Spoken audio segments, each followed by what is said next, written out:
ओडिशा कनिष्ठ शिक्षक निजुक्तिर मामला गोटे ड्रामा भाया चलती बर्तमान जो थे कि प्रथम हाईकोर्ट राय संरक्षित कले तापर मेधा तालिका को रद्द कले पुणी थे शेष राय आसो शेष राय को पुणी संरक्षित कराला यहाँ गोटे निहाती ड्रामा बा नाटक भली लगुच जो थे कि गोटे गोटे एपिसोड बीती जाऊँगी 29 तारीख में हाईकोर्टर जो राय आसला से मुझे तुम स्पष्ट भाव में कहीदेप चाहे जे कौन सबू प्रोसेस हो कौन सब घटना घटी तेणु भिडटी को निहाती शेष पर्यटन देखूँ चैनल को जदि प्रथम थर आस पे तेज चैनल को निहाती सब्सक्राइब करूँ और पाखे बेल आइकन को प्रेस कर दिंतु। देखो 20,000 कनिष्ठ शिक्षक निजुक्ति बद को नहीं हाईकोर्ट रे रुजु रिट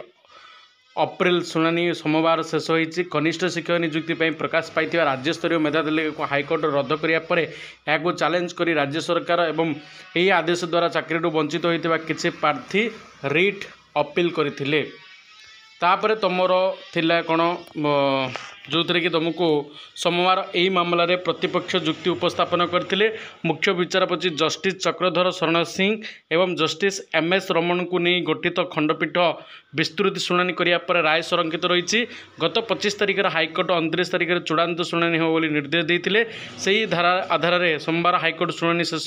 कर राय संरक्षित रखिंट राज्य सरकार पक्षर एभली अशोक परिजा आवेदनकारी को वरिष्ठ आईनजीवी बुद्धदेव राउतराय मामला परिचालना करुँच आम देखा 29 तारिख में जो शेष शुणाणी आसीला रायटा हाईकोर्ट देते कि ए पर्यंत संरक्षित रखाई कौन प्रकार पब्लिक कराए रायटा को